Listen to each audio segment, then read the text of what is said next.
Dans le PTEF, vous tablez sur une multiplication du trafic ferroviaire par 3 en 30 ans sur les trajets de plus de 80 km. Mais pour tripler ce trafic, il va bien falloir fabriquer plus de trains, plus de matières premières pour construire de nouvelles lignes, ou même pour les rénover. J'imagine que ça se fait pas par magie, il faut bien trouver du cuivre ou des choses comme ça. Donc, est-ce que là, on va pas avoir un problème de ressources aussi pour tripler ce trafic en 30 ans? C'est quand même énorme. Tout ne doit pas être triplé nécessairement si on triple le trafic.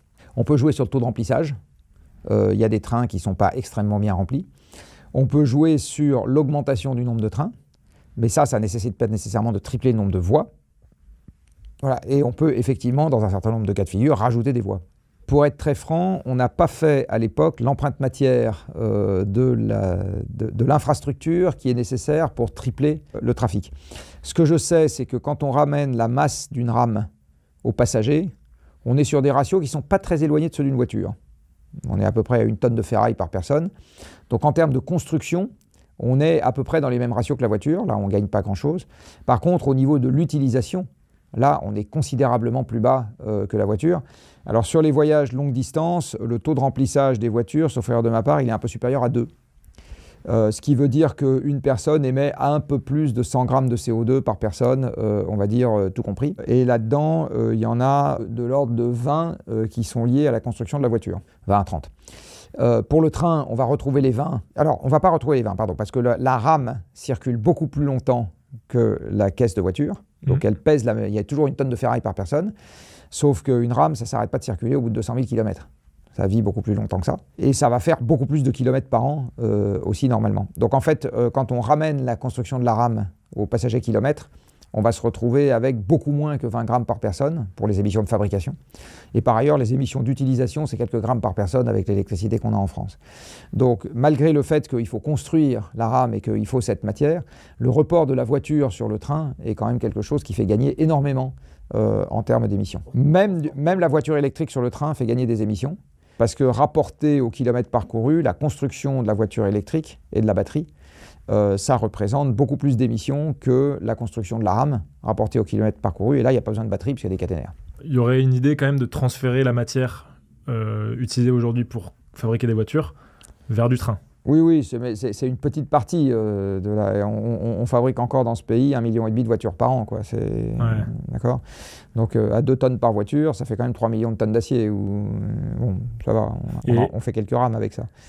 Et ça m'amène à un autre contre-argument que tu as dû entendre maintes et maintes fois, qui est celui qui est souvent avancé, c'est évidemment celui de ne pas toucher au secteur aérien parce que ça représente beaucoup d'emplois. Et donc dans le PTEF, vous avez l'air assez serein sur le transfert de compétences, puisque vous considérez que les emplois perdus dans le secteur aérien pourraient être compensés assez facilement par le développement des mobilités bas carbone.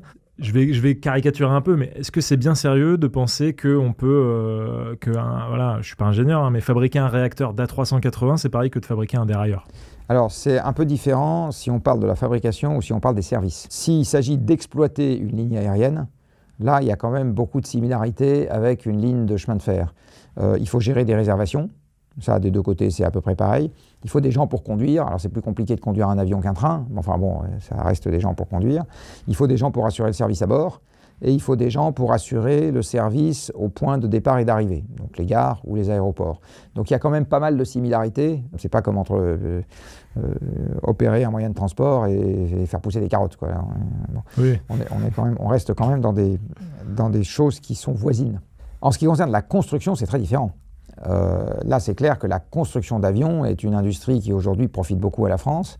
Et donc, une des raisons pour lesquelles on n'a qu'à moitié envie de voir le trafic aérien baisser, c'est que pour le moment, ça fait vivre le bassin toulousain, le trafic aérien, ça donne du boulot et du boulot qualifié à plein d'ouvriers, plein de techniciens, plein d'ingénieurs, plein d'encadrements, plein de sous-traitants, etc.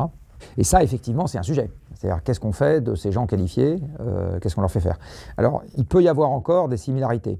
Par exemple, un industriel du nucléaire me disait l'autre jour, Goguenard, qu'il y a énormément de besoins dans la filière et que les gens qu'il recrutait chez, alors je ne vais pas dire qui, mais enfin moi je sais, chez un gros équipementier de l'aéronautique, faisaient de très bons ingénieurs pour le nucléaire. Bon. Donc il y a quand même aussi des passerelles entre types d'industrie. Là en ce moment on va manquer de bras pour construire nos centrales. Peut-être que si on en embauche quelques-uns du secteur aérien, ils ne seront pas plus mauvais que d'autres. Ça, c'est un niveau de détail qu'on n'a pas regardé dans le PTEF. Là, il faut aller beaucoup plus en détail. Et ça, j'ai envie de dire, c'est aux filières de faire ce boulot-là. Donc les filières qui ont besoin de bras pour faire du nucléaire, de l'éolien en mer ou des voitures électriques, ou des ponts, ou des trains, ou qu'est-ce que je sais, il faut qu'ils regardent si dans les gens qui aujourd'hui fabriquent des avions, il n'y aurait pas des compétences qui pourraient les intéresser. Il y a un autre sujet qui est, alors qu'on n'a pas encore traité au Shift Project, mais qu'il va falloir regarder d'un peu près, qui est la question de la perméabilité entre les secteurs civils et les secteurs de défense, parce que même si un jour on ne fait plus d'avions de ligne, je pense qu'on aura toujours envie de fabriquer des avions de chasse.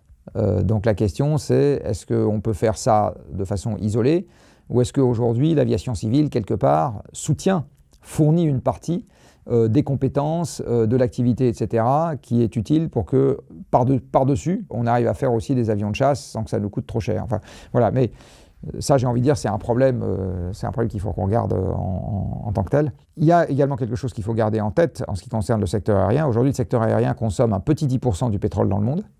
C'est quand même pas rien. Le pétrole, il n'est pas éternel. Donc, même si on dit qu'on ne veut pas, de toute façon, le déclin pétrolier, on va y avoir droit un jour. Donc à ce moment-là, qu'est-ce qui se passe pour le secteur aérien? Donc vaut mieux l'anticiper que le subir. Dans un travail qui avait été fait entre les shifters et une association qui s'appelle Aérodécarbo, enfin à l'époque ça s'appelait Supaérodécarbo, qui est une association d'ingénieurs de l'aéronautique qui regardait comment est-ce qu'on pouvait avoir le meilleur compromis entre toujours un secteur aérien et la décarbonation.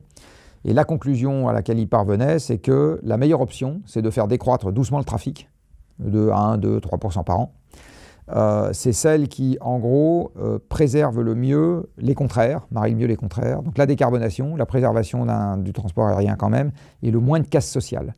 Parce qu'ils disaient, si jamais, les simulations qu'ils avaient faites, c'est si jamais on attend que ce soit des événements extérieurs qui se chargent de faire baisser le trafic, notamment la pénurie de pétrole, etc., à ce moment, sur la période, il y aura beaucoup plus de casse sociale que si on gère doucement la décrue du trafic. Par exemple, le Covid, il y a eu de la casse sociale? Alors le Covid, ça a été une pause pendant 1 an. Ça n'a pas été une décrue continue. Donc on a mis sur pause, puis au bout d'1 an, on est reparti. Ouais, puis il y a eu des prêts de l'État, Air France par exemple. Voilà, donc non, il y a eu très peu de casse sociale, mais parce que on a appuyé sur le bouton pause, on n'a pas appuyé sur le bouton arrêt.